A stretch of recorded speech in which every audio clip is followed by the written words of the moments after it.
Hello everyone, welcome to smart be English. So তোমরা যারা next যে এক্সামগুলো রয়েছে ডব্লিউপিএসআই এর ডেসক্রিপটিভ এক্সাম বা ওয়্যারলেস অপারেটরের তোমাদের 15 মার্কসের ইংলিশ ট্রান্সলেশন রয়েছে, তাছাড়াও কেপিএসআই বা সার্জেন্ট এই সমস্ত পরীক্ষার জন্য বা ডেসক্রিপটিভ বিভিন্ন এক্সাম রয়েছে, ডব্লিউবিসিএস এর মতো এক্সাম রয়েছে, তাছাড়া অন্যান্য অনেক এক্সাম রয়েছে যার মধ্যে ইংলিশ বেঙ্গলি থেকে ইংলিশে ট্রান্সলেশন আসে ইংলিশে। আর দেখো, তুমি ইংলিশ থেকে বেঙ্গলি থেকে যদি ইংলিশে ট্রান্সলেট করতে পারো, ইংলিশ থেকেও বেঙ্গলিতে ট্রান্সলেট করতে পারো, কোনো সমস্যা নেই সেতে, মানে সেই বিষয়ে। ঠিক আছে, সো আমরা দেখবো আজকে মেইনলি যদি আমরা বাংলা থেকে ইংলিশে ট্রান্সলেট করি, ঠিক আছে, বেঙ্গলি থেকে যদি ইংলিশে ট্রান্সলেট করি, আমরা কী রকমভাবে করবো বা কী কী আমাদের শিখতে হবে। ঠিক আছে, একদম ধরো বেসিক থেকে বলবো। সবার প্রথমে একটা নর্মাল একটা সেন্টেন্স দেখো, এখানে রয়েছে রাস্তায় সবসময় বা হাতের দিকে হাঁটুন। ঠিক আছে, এটাই ধরো তোমার এই সেন্টেন্সটা রয়েছে ট্রান্সলেশনের মধ্যে, এটাকে আমাদের ট্রান্সলেট করতে হবে ইংলিশে। ঠিক আছে, ঠিক আছে। এইবার কি আমরা কিন্তু কোনো সময় এরকমভাবে রাস্তায় বলতে তারপরে রোড লিখে দিলাম, সব সময় ইংলিশ অলওয়েজ, বা হাতে লিখে দিলাম লেফট হ্যান্ডস, ধরো লেফট হ্যান্ডস অ্যাপোস্ট্রফি এস দিয়ে দিলাম। ঠিক আছে, বা হাতে লেফট হ্যান্ডস সাইড ওয়াক, দিকে সাইড হাঁটুন ওয়াক, এরকমভাবে আমরা জানি এরকমভাবে হয় না কখনোই। ঠিক আছে, যদি আমরা নর্মালি আমরা এরকমভাবে বলতে চাই, সবার প্রথমে দেখো আমাদের মেইন জিনিস কি কি আমাদের দেখতে হবে। ঠিক আছে, সাবজেক্ট ভার্বের এগ্রিমেন্টটা তো বুঝতে হবে, নর্মাল জিনিস। তাছাড়াও আমাদের কি কি বিষয়ে আমাদের কনসেপ্টটা ক্লিয়ার থাকতে হবে, যেরকম টেন্স রয়েছে, টেন্সটা আমাদের ভালোভাবে বুঝতে হবে। কারণ কোনো কথা আমরা যদি বলতে যাই ইংলিশে বা বাংলাতেও বলি, আমাদের কি বর্তমান, অতীত বা ভবিষ্যৎ এরকমভাবেই তো বলতে হয়, তাই তো? ইংলিশেও সেম, যদি কোনো কথা ট্রান্সলেশন দেওয়া থাকে সেটাকে আমাদের ইংলিশে ফিউচারে দেওয়া থাকলে ফিউচারে করতে হবে, যদি পাস্টে দেওয়া থাকে পাস্টে করতে হবে, বর্তমানে লেখা থাকলে বর্তমান মানে প্রেজেন্ট টেন্সেই করতে হবে। সেই কারণেই যতগুলো টেন্স যতগুলো রয়েছে ইনডেফিনিট, মানে প্রত্যেকটা টেন্সের তো 4টে করে ভাগ, indefinite, continuous, perfect, perfect continuous. প্রত্যেকটা টেন্স আমাদের ভালোভাবে বুঝতে হবে, স্ট্রাকচারটা ভালোভাবে বুঝতে হবে, কোন ক্ষেত্রে কোন সময়ে কোন টেন্সটা ব্যবহার করতে হয়। ঠিক আছে, একদম ভালোভাবে বুঝতে হবে সেটা। ঠিক আছে, আর ট্রান্সলেশনের মধ্যে তোমার দেওয়াই থাকবে, মানে সেন্টেন্সটা দেওয়াই থাকবে যে এই বাংলায় লেখা থাকবে, সেটাকে তোমার ইংলিশে ট্রান্সলেট করতে হবে, সেটা তুমি দেখেই বুঝতে পারবে কোন টেন্সে রয়েছে, সেই টেন্সে ট্রান্সলেট করতে হবে তোমাকে। তাছাড়া অ্যাকর্ডিং টু স্ট্রাকচার সেন্টেন্সে রয়েছে গঠনগতভাবে সেন্টেন্সের স্ট্রাকচার। যদি আমরা গঠনগতভাবে দেখতে যাই, সেন্টেন্স কয় প্রকারের হয়? 3 প্রকারের। আর ডিসক্রিপশানে কিন্তু আমি টেন্সের ওপরে ডিটেলস একদম যে ক্লাসটা করিয়েছি তার লিঙ্ক দেওয়া রয়েছে। সেন্টেন্স অ্যাকর্ডিং টু স্ট্রাকচার তার লিঙ্কও দেওয়া রয়েছে, অ্যাকর্ডিং টু মিনিং মানে সেন্টেন্স গঠনগতভাবে সেন্টেন্সের প্রকারভেদ বা কীরকমভাবে পড়তে হবে, যেরকম সিম্পল, কমপ্লেক্স, কম্পাউন্ড সেন্টেন্সগুলো রয়েছে। তারপরে অ্যাকর্ডিং টু মিনিং মানে অর্থগতভাবে সেন্টেন্স কয় প্রকার, ঠিক আছে, সেগুলো ডিটেলসে একদম ভালোভাবে দেওয়া রয়েছে ভিডিওতে, ডেসক্রিপশনের লিঙ্কে। তাছাড়া এখানে যেটা রয়েছে দেখো, পার্টস অফ স্পিচটা আমাদের ভালোভাবে বুঝতে হবে, যেরকম noun, pronoun, verb, adjective, adverb, preposition, conjunction, interjection, এগুলোও ভালোভাবে করানো হয়েছে, সেই লিঙ্কগুলো দেওয়া রয়েছে। এগুলো তোমরা, এগুলোর বেসিক কনসেপ্টটা তোমরা ক্লিয়ার করো। এর সাথে সাথে যেটা মেইন জিনিস এখানে লিখতে ভুলে গেছি, সেটা হলো ভয়েস। ঠিক আছে, ভয়েস যেটা রয়েছে আর ন্যারেশন, এই দুটো জিনিস দেখতে হবে। ঠিক আছে, ভয়েস এবং ন্যারেশন এই দুটো জিনিসও আমাদের এর সাথে দেখতে হবে, কারণ কোনো সেন্টেন্স অ্যাক্টিভ ভয়েসে দেওয়া থাকলে অ্যাক্টিভ ভয়েসে লিখতে হবে, যদি প্যাসিভে বলা থাকে প্যাসিভ ভয়েসে লিখতে হবে। ন্যারেশন যে বলেছিল, জিজ্ঞেস করেছিল, যেরকম দিয়ে আমরা বলি ইনডিরেক্ট স্পিচে, সেরকম যদি দেওয়া থাকে ইনডিরেক্ট স্পিচে করতে হবে। যদি ডিরেক্ট স্পিচে দেওয়া থাকে কীরকম হয় সেগুলো আমাদের করতে হবে। সেই ক্ষেত্রে ভয়েস চেঞ্জ এবং ন্যারেশন চেঞ্জটাও খুবই ইম্পর্টেন্ট। এগুলোর সাথে সাথে ভয়েস চেঞ্জ, ন্যারেশন চেঞ্জও তোমাদের দেখতে হবে। এবার এগুলো যদি ক্লিয়ার থাকে, তোমরা যে কোনো বইয়ের থেকে তোমরা পড়তে পারো ভালোভাবে। তাছাড়াও আমি আমার ইউটিউব চ্যানেলে আমি দিয়েছি এই রিলেটেড ভিডিও, সেগুলোর ডিসক্রিপশনের লিঙ্ক আমি প্রত্যেকটা আমি দিয়ে দিচ্ছি, তোমরা সেখান থেকে একটা একটা করে দেখতে পারো। ঠিক আছে, যদি ভালো লাগে এবং সাথে খাতায় যদি নোট করে রাখতে পারো তাহলে তোমাদের আরও বেশি সুবিধা হবে। ঠিক আছে, সো মেইন বেসিক জিনিসগুলো আমাদের জানা দরকার, সেগুলো তো বললামই। তাছাড়াও অনেক কিছু আছে যেগুলো আমরা যখন প্র্যাকটিস করবে, ঠিক আছে, যখন কোনো ট্রান্সলেশন দেওয়া থাকবে, অনেক, তুমি তো একটা দুটো তো করে যাবে না, পরীক্ষার আগে মিনিমাম যতগুলো করতে পারো তেমনভাবে তোমার প্র্যাকটিস করে যেতে হবে। সেই প্র্যাকটিস যখন করবে তখন আরও অনেক নতুন নতুন কিছু শিখবে। ওকে, যেগুলো ধরো তুমি প্র্যাকটিস করলে নিজে নিজে তো নিজের খাতা চেক করতে পারবে না, একজন চেক করার জন্য দরকার। তোমার যদি ধরো তুমি চেনা জানা দাদা, দিদি বা কেউ, স্যার, কোনো টিচার যদি থেকে থাকে বা ম্যাডাম কেউ যদি থেকে থাকেন, তাকে দিয়ে চেক করাতে পারো। তোমার ধরো তোমার চেনা জানাশোনা কেউ যদি থেকে থাকে তাকে দিয়ে চেক করাতে পারো, সেটা সব থেকে ভালো হয়। ঠিক আছে? সো দেখো, রাস্তায় সবসময় বা হাতের দিকে হাঁটুন, এরকম কি করবো? অলওয়েজ দেখো আমাদের এখানেই বুঝতে হবে, দেখো রাস্তায় সবসময় বা হাতের দিকে হাঁটুন, এটা কি অ্যাকর্ডিং টু মিনিং? সেন্টেন্সটা যদি দেখতে হয় according to meaning, according to meaning অর্থগতভাবে এটা কি সেন্টেন্স? এটা কি ইম্পারেটিভ সেন্টেন্স। ঠিক আছে? এখানে কি আদেশ, অনুরোধ এরকম যদি বোঝায়, অ্যাডভাইস, এই সমস্ত জিনিস এখানে কি অ্যাডভাইসই বোঝাচ্ছে। ঠিক আছে? সে অ্যাডভাইসের ক্ষেত্রে এখানে কোন সেন্টেন্স? Imperative sentence. এটা সবসময় ভার্ব দিয়ে শুরু হয়, তাই তো? এখানে অলওয়েজ রয়েছে, যদিও অ্যাডভার্ব রয়েছে। অলওয়েজ সবসময় ওয়ার্ক, সাবজেক্ট দিয়ে শুরু হয় না এই সেন্টেন্স, আমরা জানি। এগুলো এর জন্যই বলছি, এগুলোর কনসেপ্ট আমাদের ডিটেলসে আমাদের ক্লিয়ার থাকতে হবে। ঠিক আছে? তারপরে আমরা সেন্টেন্স আমরা ভালোভাবে যখন প্র্যাকটিস করবো আমাদের কোনো অসুবিধা হবে না তাহলে। ওকে? আর তোমরা যদি যারা ডব্লিউপিএসআই, কেপিএসআই, সার্জেন্ট বা ওয়্যারলেস অপারেটর এই সমস্ত পরীক্ষার জন্য যারা প্রিপারেশন নিচ্ছ, ডেসক্রিপটিভ কোর্স যদি করতে চাও, মান্থলি 500 টাকা করে আমি অনলাইন একটা ব্যাচ স্টার্ট করেছি। যদি করতে চাও তোমরা, এই কন্ট্যাক্ট নাম্বার দেখো দেওয়া রয়েছে 9064713611, সুফল রয়। ফোন করে তোমরা ওর সাথে কথা বলে, তোমরা যদি ডিটেলসে আরও মানে কোনো বিষয়ে জানতে হয় তাহলে মানে এই নাম্বারে ফোন করে ডিটেলসে জানতে পারবে। যেখানে রিপোর্ট রাইটিং করানো হবে তোমাদের, সামারি, প্রেসি, ট্রান্সলেশন। ঠিক আছে? তাছাড়া তোমাদের এসআইতে বা সার্জেন্টের মধ্যে যেরকম synonym, antonym, idioms, sentence transformation বা আরও অনেক কিছু যেগুলো বাদবাকি যেগুলো রয়েছে এটসেট্রা, সেগুলো তোমাদের সব কিছুই করানো হবে। ওকে? চাইলে এই নাম্বারে কল করে তোমরা বিস্তারিত জানতে পারো। সো তোমাদের মেইন জিনিস বলে দিলাম, এগুলো ভালোভাবে তোমরা প্র্যাকটিস করো, তাহলে তোমাদের এখানে শুধুমাত্র ট্রান্সলেশন বলে না, তুমি এগুলো যদি ভালোভাবে পারো তুমি ডেসক্রিপটিভ সব কিছুই পারবে। ঠিক আছে? যেরকম তোমাদের এসে রাইটিং বা রিপোর্ট রাইটিং বা সামারি, প্রেসি রাইটিং, সেগুলো লিখতে গেলেও তোমাদের স্ট্রাকচারটা ভালোভাবে জানতে হবে সেন্টেন্সের।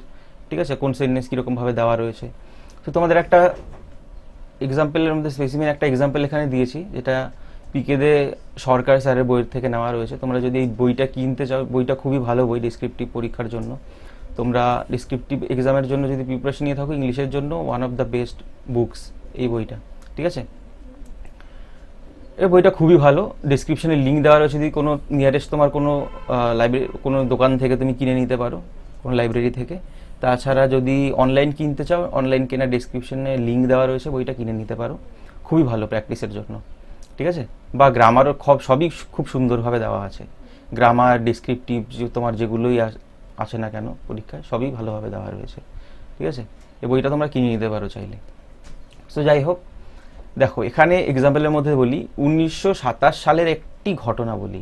ধরো এই সেন্টেন্সটা রয়েছে, আমরা ওয়ান বাই ওয়ান আমরা সেন্টেন্স দেখবো। পুরোটা তো একবারে যদি দরকার পড়ে একবারে একটা পড়ে নেবে। এবার এটা তো ছোট রয়েছে, তোমাদের ধরো বড় একটা প্যাসেজ দিল, ধরো 20 মার্কের বা 15 মার্কের যদি থেকে থাকে, সেই ক্ষেত্রে তোমাদের একটা বড় একটা প্যাসেজ দিয়ে দিল।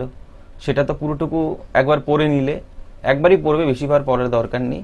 দেখো 1927 সালের একটি ঘটনা বলি, একটা একটা করে সেন্টেন্স আমরা এরকম দেখতে থাকো। দেখো 1927 সালের ঘটনা বলি, এটা যদি আমরা বলি মানে ইংলিশে ট্রান্সলেট করি কীরকমভাবে করতে হবে, দেখো লেট দিয়ে করা রয়েছে। Let me tell you about an incident that took place in 1927। Let me tell you, আমাকে বলতে দাও। এরকম ধরো আমরা যদি বাংলায় সরাসরি ট্রান্সলেট করি, লেট মি টেল ইউ, এর মানে কি? আমাকে বলতে দাও। লেট মি টেল ইউ, আমাকে বলতে দাও। লেট মি টেল, আমাকে বলতে দাও। লেট মি টেল ইউ, তোমাদের আমাকে বলতে দাও। এখানে কিন্তু কোথাও বলা নেই তোমাদের 1927 সালের একটা ঘটনা বলি, এখানে কিন্তু কোথাও বলা নেই তোমাদের বলতে দাও 1927 সালের একটি ঘটনা। বাট যখন ইংলিশে আমরা ট্রান্সলেট করবো, দেখো আমি যদি এরকম বলি 1927 সালের একটা ঘটনা বলি, let me tell a story that happened in the year 1927, সেটা যদি বলো সেটাও হয়। Let me tell a story of the year 1927, এটাও তুমি বলতে পারো, কোনো সমস্যা নেই। ঠিক আছে? তুমি যেরকমভাবে let me tell you about an incident that took place in 1927 যেরকমভাবে রয়েছে সেরকমভাবে তুমি বলতে পারো। তবে দেখো এখানে কথা বলি, এখানে একটা নতুন জিনিস কি শিখতে পেলাম, যেরকম ঘটনার কথা বলি, তোমরা যারা জানো না, তখন লেট দিয়ে করতে হবে আমাদের। লেট মি টেল, ঠিক আছে? বলতে দাও এরকম বোঝায়, এটা ঘটনা বলি। ঠিক আছে? একটা ঘটনার কথা বলি যদি বলি, সেই ক্ষেত্রে এটা কি ইম্পারেটিভ সেন্টেন্স, লেট মি দিয়ে করতে হবে আমাদের। ঠিক আছে? Let me tell you. যাই হোক গেল। তারপরে দেখো সেই বছর 20শে মে সকাল 7টার সময় একটি যুবক একখানি ছোট এরোপ্লেন নিয়ে আমেরিকার নিউ ইয়র্ক শহর থেকে রওনা হলেন। সো এখানে কি সেই বছর 20শে মে 7টার সময়, এই যে সময়টা আমরা আগেই লিখে দিতে পারি, কোনো সমস্যা নেই। সেই বছর বলতে কি দ্যাট ইয়ার, ঠিক আছে, দ্যাট ইয়ার বলতে সেই বছর, দ্যাট ইয়ার অন 20th মে, কোনো দিনের আগে আমাদের কি অন ব্যবহার করতে হয়, অন 20th মে অন দিতে হলো। এবার সময়ের আগে কি অ্যাট দিতে হয়, তাই তো, অ্যাট 7 o'clock। এই যে এগুলো আমাদের পার্টস অফ স্পিচটা যদি তোমার ক্লিয়ার থাকে, তাহলে তোমার যদি পার্টস অফ স্পিচের মধ্যে রয়েছে প্রিপোজিশনগুলো জানো, যদি কোথায় কোন প্রিপোজিশন বসাতে হয়, তাহলে তো তোমার কোনো সমস্যা হবে না। ঠিক আছে, এর জন্য পার্টস অফ স্পিচটা ভালোভাবে আমাদের বুঝতে হবে। তারপরে কি বলছে, একখানি ছোট এরোপ্লেন নিয়ে আমেরিকার শহরের উদ্দেশ্যে রওনা হলো। এবার আসছে মেন বিষয়, এখানে একখানি যুবক হলো এখানে সাবজেক্ট। ঠিক আছে, একটি যুবক হলো এখানে সাবজেক্ট। ঠিক আছে, একটি যুবক, এটা হলো সাবজেক্ট এই সেন্টেন্সের মধ্যে। সো এখানে সময় আমরা এমনি এখানে বলে দিলাম, তারপরে একটি যুবক আমরা বললাম ইন দ্য মর্নিং। ঠিক আছে, সকালবেলা, সেখানে রয়েছে সকাল 7টার সময়, সাথে সকালটা তো শেষ করতে হবে আমাদের। In the morning at 7 o'clock in the morning, মানে সকাল 7টার সময় গেল। এইবার আসবে সাবজেক্ট, একটা কমা দিয়ে দিলাম, এবার সাবজেক্টের কাজ আসবে আ ইয়াং ম্যান, একটি যুবক, আ ইয়াং ম্যান। ঠিক আছে, এইবার দেখো একখানি ছোট এরোপ্লেন নিয়ে, এরপরেই কিন্তু আমি একটা ছোট এরোপ্লেন নিয়ে একখানি যুবক এখানে আমরা বলবো না, এরপরে আমাদের কি সাবজেক্টের পরে ভার্ব বসাতে হবে যদি ভার্ব থাকে। এই যে রওনা হলেন, ঠিক আছে, এটা আমাদের বসাতে হবে। এটাই হলো সাবজেক্ট ভার্ব এগ্রিমেন্ট, কারণ আগে আমরা সাবজেক্টের পরে ভার্বই বসাবো। ইংরেজিতে মনে রাখবে সাবজেক্টের পর ভার্বটা বসাতে হবে আমাদের। ঠিক আছে, বাংলাতে দেখো একটি যুবক একখানি ছোট এরোপ্লেন নিয়ে, যদি এরকমভাবে আমরা করতে যাই, একটি ছোট এরোপ্লেন নিয়ে একখানি যুবক, সেইভাবেও করতে পারি। ঠিক আছে, ইন আ স্মল এরোপ্লেন, এখানে নিয়ে বলতে টেকিং, নিয়ে তো না, এরকম ধরো একটা প্লেন তো একটা জলের বোতল না যে সেটা নিয়ে আমি চলে গেলাম, প্লেনে করে গেছিল। বাংলাতে যখন বলি একখানি ছোট এরোপ্লেন নিয়ে, ছোট এরোপ্লেন বলতে খেলনা এরোপ্লেন না, ছোট যে এরোপ্লেন হয় আর কি, মানে ফ্লাইং এর জন্যই আর কি, কোনো দেশ থেকে দেশে যাওয়ার জন্য নিউ ইয়র্কে রওনা হয়েছিল।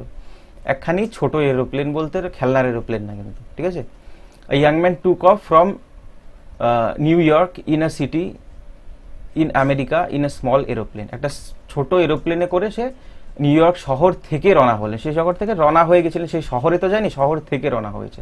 সেই ক্ষেত্রে from new York city in America, আমেরিকার নিউ ইয়র্ক শহর। ঠিক আছে, new York city in America, বা নিউ ইয়র্ক সিটি অফ আমেরিকাও বলতে পারো, শহরের যখন বলছে আমেরিকার, সেখানে অফও বলতে পারো বা ইনও বলতে পারো, কোনো সমস্যা নেই এখানে।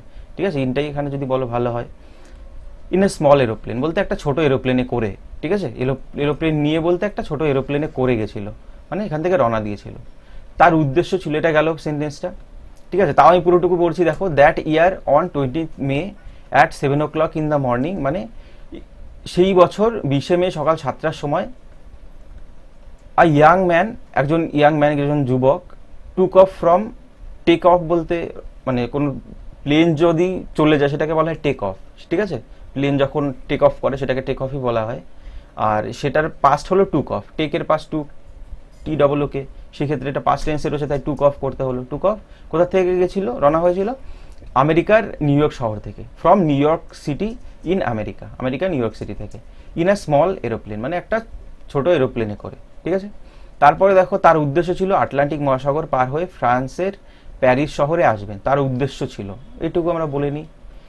ঠিক আছে, হিজ মিশন ওয়াজ, তার উদ্দেশ্য কি ছিল, হিজ মিশন বলতে তার উদ্দেশ্য যদি এখানে বলতে যাই, এখানে মিশন বলা রয়েছে, তার মিশনটা কি ছিল, তার উদ্দেশ্য, হিজ মিশন ওয়াজ কি, আটলান্টিক মহাসাগর পার হয়ে প্যারিস শহরে আসবেন।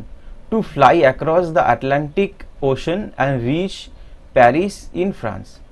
ঠিক আছে, ফ্রান্সের প্যারিস শহরে আসবেন, কোথা থেকে, ফ্লাই হবে সেখান থেকে, two fly across the Atlantic ocean. এখানে দেখো অ্যাক্রস কেন বলছি, এটা একটা preposition, fly across the Atlantic ocean. Across যখন, এখানে আমরা দেখো থ্রু, যদি কোনো কিছুর ভেতর দিয়ে যাওয়া হয় সেটা থ্রু বলি। ঠিক আছে, এখানে তো কোনো কিছুর ভেতর দিয়ে যাচ্ছে না, অ্যাক্রস বলবো, এর মানে আটলান্টিক মহাসাগরের ওপর দিয়ে যাবে। ঠিক আছে, একদম যেটাকে বলা হয় অ্যাক্রস। ঠিক আছে, flying over the Atlantic ocean, এখানে ওভারও তুমি বলতে পারতে। ঠিক আছে, এখানে his mission was to fly over the Atlantic ocean, এখানে ওভার বললেও কোনো ভুল হতো না, অ্যাক্রসও বলা যায়, এখানে ওভারও বলতে পারো। ঠিক আছে, মহাসাগর পার হয়ে ফ্রান্সের প্যারিস শহরে আসবেন। ঠিক আছে, অ্যান্ড রিচ, এবং তার কি ছিল, অ্যান্ড রিচ পৌঁছাবে কোথায়, আসবেন বলতে এখানে রিচ, সেখানে পৌঁছাবেন প্যারিস ইন ফ্রান্স, মানে প্যারিসে যাবে। তারপর এখানে হাইপেন রয়েছে, হাইপেনটা দিয়ে দিলাম। কি বলছে, দূরত্ব 6300 মাইল, আর ডিস্টেন্স অফ 3600 মাইলস। ঠিক আছে, আর ডিস্টেন্স অফ 3600 মাইলস। তারপরে দেখো যুবকের নাম Lindbergh, the name of the young man was Lindbergh, যুবকের নাম কি ছিল, লিন্ডবার্গ, এখানে কিন্তু বলা নেই ছিল, বাট এখানে পুরোটা পাস্টে লিখছি, তাই এখানে ওয়াজ আমরা বললাম। The name of the young man was Lindbergh, ঠিক আছে। তারপর কি বলছে, অসংখ্য লোক শহরের ময়দানে জমা হলো। A vast crowd assembled at a ground in the city. A vast crowd বলতে অসংখ্য, অনেক বিপুল পরিমাণে মানুষজন, মানে ক্রাউড বলতে জনসংখ্যা, জনভিড় আর কি। অ্যাসেম্বলড বলতে জড়ো হওয়া, জড়ো হয়েছিল। At the ground in the city, সিটির মধ্যে একটা গ্রাউন্ড, সেটার গ্রাউন্ড একটা ছোট জায়গা, আর সিটিটা একটা বড় জায়গা, তাই এখানে ইন ব্যবহার করা হচ্ছে, আর অ্যাড ব্যবহার করা হচ্ছে ছোট জায়গা, তাই অ্যাট আ গ্রাউন্ড, ঠিক আছে। তারপরে কি, সভয়ে তাহারা উপরের দিকে তাকিয়ে রইল। সভয় মানে ভয় ছিল তাদের মধ্যে, সেই ভয় নিয়েই উপরের দিকে তাকিয়ে রইল। They looked above fearing and, মানে সে এইটুকুই তাকিয়ে রইল। দে লুকড অ্যাভাব ফিয়ারিং মানে ভয়, সভয় উপরের দিকে তাকিয়ে রইল। এখানে কিন্তু লুকড বলতে তাকিয়ে ছিল, দে ওয়ার লুকিং এরকম কিন্তু তাকিয়ে রইল কন্টিনিউয়াস এরকম ভাবে বলবো না। দে লুকড অ্যাভাব ফিয়ারিং, ঠিক আছে। এরোপ্লেন ও তার চালককে এই বোধ হয় শেষ দেখা, এরোপ্লেন এবং চালককে এই বোধ হয় শেষ দেখা। এবার বোধ হয় মানে পারহ্যাপস বলতে সম্ভবত, that perhaps it would be their last view of the aeroplane and the pilot, মানে উড বি হতো, মানে ছিল আর কি, উইলের পাস্ট হলো উড, এখানে would be their last view of the aeroplane, এরোপ্লেনের দৃশ্যটা প্রথম মানে শেষ দেখা, অ্যান্ড দ্য পাইলট এবং পাইলটের দৃশ্যটা, ঠিক আছে। মুহূর্তের মধ্যে এরোপ্লেন অদৃশ্য হয়ে গেল। অ্যাট অল অ্যাট ওয়ান্স মানে মুহূর্তের মধ্যে, অল অ্যাট ওয়ান্স বলতে বা সাডেনলিও বলতে পারো অল অ্যাট ওয়ান্সের পরিবর্তে, ঠিক আছে। The aeroplane went out of sight মানে অদৃশ্য হয়ে গেল, বা দ্য এরোপ্লেন ওয়াজ ডিসঅ্যাপিয়ার্ড এরকমও বলতে পারো, ঠিক আছে। তোমার যেরকম দেখো ওয়েন্ট আউট অফ সাইট এরকম ভাবে লিখলে আরও ভালো হয়, তোমার যেটা ভালো সুইটেবল মনে করো। সো এরকমভাবে তোমার কিন্তু প্র্যাকটিস করতে হয়। তোমাদের আমি প্র্যাকটিসের যেরকম কারেন্ট টপিকের ওপর, এগুলো তো তোমরা বই থেকে বইটা কিনে নেবে, বা যে কোনো বই, তোমার যদি এর থেকে অন্য বই ভালো লাগে সেটাও কিনতে পারো, তবে এই বইটা যদি আমি বলি তাহলে এই বইটা ভালো, ঠিক আছে। এটা থেকে প্র্যাকটিস করতে পারো, অনেক ধরনের দেওয়া রয়েছে, এবং যেগুলো কারেন্ট টপিক সেগুলোর ওপর আমি তোমাদের ইউটিউবে যে ক্লাসগুলো দিতে থাকবো, সেগুলো যে কারেন্ট টপিকগুলো রয়েছে সেই কারেন্ট টপিকের ওপর ডিপেন্ড করে তোমাদের ক্লাস দেবো, ঠিক আছে। ধরো যে সমস্ত কারেন্ট টপিক চলছে সেটা একটা বাংলায় লিখে দিলাম, বা একটা গল্প বাংলায় লিখে দিলাম, সেটা ট্রান্সলেট আমি নিজেই করে দিলাম, ঠিক আছে। সেগুলো তোমরা কীভাবে হলো বিভিন্ন টাইপের বিভিন্ন ধরনের ট্রান্সলেশন সেগুলো আমরা দেখবো, ঠিক আছে। তাছাড়া যেগুলো রিপোর্ট রাইটিং রয়েছে বা সামারি রাইটিং, সেগুলোর সেই সমস্ত সব ক্লাসই থাকবে। আর যেই পার্টটা তোমাদের বললাম এইগুলো কিন্তু tense, sentence according to meaning, structure, parts of speech, voice, narration, এগুলো ভালোভাবে আবার দেখো, ঠিক আছে। সো যাই হোক, কারোর যদি কোনো ডাউট থাকে কোথাও জিজ্ঞেস করতে পারো, আমি অবশ্যই রিপ্লাই দেবো। তাছাড়া যেই সমস্ত টপিকে তোমাদের ভিডিও দরকার সেগুলো অবশ্যই বলতে পারো, সেগুলো তোমাদের প্রোভাইড করে দেওয়া হবে, ঠিক আছে। সো আজকের জন্য এইটুকুই, নেক্সট ভিডিওতে আবার দেখা হবে।